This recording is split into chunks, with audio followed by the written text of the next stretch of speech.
I did have something in mind I wanted to talk about that I just knew wouldn't take very long, but it's something kind of fun, this weekend.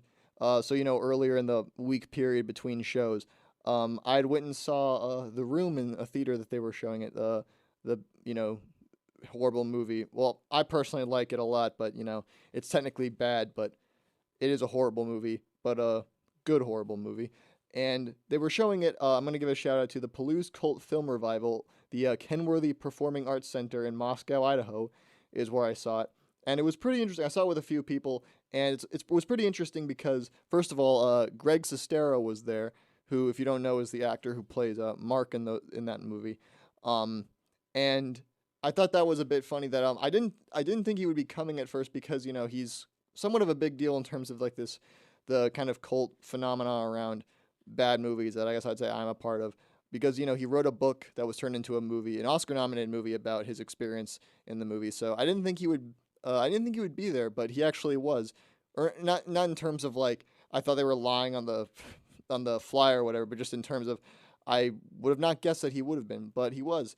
And so when you get to the theater, I kind of expected there it was going to be maybe the lobby area would be bigger and there'd be kind of a line to go see him. But no, actually, he was just at a table with another person with some stuff you could buy, or if you wanted to just meet him, you could. Um, and no one was really there when I first got there, which I was a bit. I thought more people would be there, but I got there pretty early, so maybe that's part of the reason.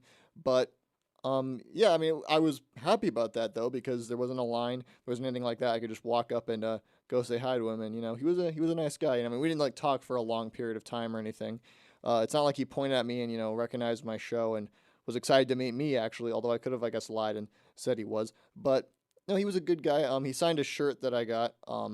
And that was pretty cool. Probably if this ends up going on long enough that I end up posting this segment on the YouTube channel, I'll make that like the photo for the video, the shirt I got that he signed. It's kind of small where he signed it. I kind of thought maybe it would be bigger across the entire shirt, but I'm glad it wasn't. So, there's still like the art on the shirt that you can still see. He kind of signed it in like the corner, and a little bit smaller, but that's fine. But yeah, so that was cool to get that from. I didn't really think it through though if I have to wash the shirt because I didn't really think would the Sharpie like come out if I washed it. I don't know. And since it's been about 5 days since I got it, in fact, it has been 5 days since I got it. I don't know if that's considered like a long period to not wash a specific shirt. I only wore it one time, and then I kind of folded it up and put it back in my clothing drawers with my other shirts. But I don't know if it's a long period of time to not wash a particular shirt. I've done laundry since then, and I don't know if I am. I think I didn't really think this through, so I'm just gonna maybe I'll frame the shirt or something. I don't know. But anyway, it was interesting because then he came in. He spoke a little bit about the movie beforehand. For those who didn't know, there was a surprising amount of people who didn't see it who were there, which I was a bit surprised by. Because I didn't know if anyone would want to take a chance on a movie that's considered really bad without seeing it and go to the theater. But I don't know. It was that's not bad or anything. There were some people I was with who didn't see it either, so that's interesting. But I guess I understand more with that because if you're part of a group and you're gonna go see it, it's more of like a fun activity, I guess I would say. People who were by themselves who hadn't seen it, I didn't really understand that as much. But I don't know. I guess I didn't talk to a bunch of people there who I didn't already know, so maybe they had their reasons. I don't know. But anyway, he answered a few questions. What I wanted to ask him, and I didn't raise my hand during it because there were a lot of people around my area. A few people in the group I was in who actually got their questions answered, so I didn't want to, make him have to pay all his attention to just this one area in the theater. But I wanted to ask him, and in case you aren't aware, this is a rumor, so maybe it's not true. But I wanted to ask him if it was true if the character of Mark, or yeah, the character of Mark was named after Matt Damon, who was Tommy Wiseau's favorite actor, but he misheard his name as Mark, so he named the character Mark. And I wanted to ask him that because one, that's just interesting in general, and two, he's his favorite actor, but he doesn't even know the guy's name. I don't know. I find that a bit funny, but it could be wrong. Maybe he wasn't his favorite actor. I don't know. Maybe he was his second favorite. Then it makes sense not to know his name.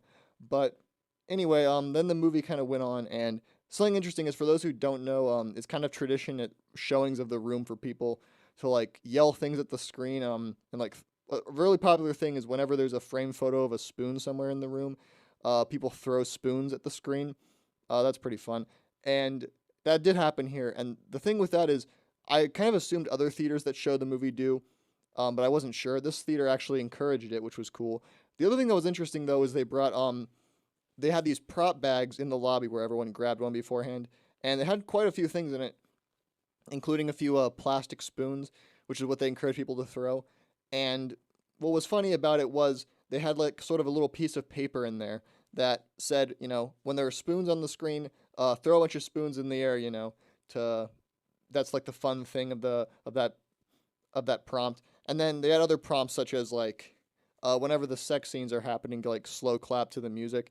Whenever there's a car passing the San Francisco Golden Gate Bridge, to start clapping and saying like go go go, which everyone did. And I had sort of mixed feelings about it in terms of, it was overall I was happy they did that because we probably got 10 times the amount of spoons that we would have gotten otherwise if they did not do that. The interesting thing though is sometimes I think it's a bit funnier when people just kind of do that by themselves and just know to bring the spoons anyway. Now, granted, where I live, I have access to spoons. I mean, I think most people do, but I didn't bring any. I didn't think to bring any, and I kind of wish I did just to like outsmart people, in case they didn't have the prop bags there, just so I would have my spoons anyway. But they did have them, and I think part of the reason they did that is because they were thinking of safety precautions because they encourage people to throw them in the air instead of at the screen like some people do. And I understand why. In fact, I thought it was kind of obvious. Like, why didn't I think of that before? Because it's a safety consideration. They don't want people getting hit in the back of the heads with spoons that people are supposed to be, throwing for fun. And I get that completely. They want to look out for safety and all that. But the thing is, what I thought was funny was after getting hit in the head in the back of the head with spoons for like the fifth time, and it didn't really hurt. They were plastic spoons. I'm sure maybe some people brought like silverware spoons. I mean, whoever did that is a little bastard for throwing them in front of them. But most of them were like plastic spoons, so they didn't hurt that bad or anything. But I thought it was funny that, after getting hit in the back of the head with them for like 5 times, I think me and most people figured we're just throwing them wherever we want, which we did. And I decided to, be a little prankster and grab like 10 of them off the ground and throw them all at once. I'm sorry to whoever was like 3 rows in front of me who probably got hit with them. I mean, not that it would hurt that bad, but, I just thought no one else is following, and I want to apologize also to the Palouse cult film revival because I guess it's like you take an inch. I mean, you get an inch and you take a mile with some of this stuff, but I thought I'm glad they provided that stuff, and no one got hurt, no one complained about anything. It's all fine and good, but yeah, it was a fun time to go see the movie, and something I forgot about. I've seen the film several times. I really do enjoy the movie, but I kind of forgot how short it is. I said the complete opposite thing there on accident. But how short the movie is in terms of, I've heard some people who are into bad movies who aren't really into that movie in particular say they can't get into it because they find it boring, which I mean makes sense. There's just a lot of talking scenes. I think there's 2 scenes that could be considered like action scenes, quote unquote, that involve any sort of action. I don't necessarily mean fighting, but just anything like fast paced and exciting happening. Not the sex scenes, but anything besides that. And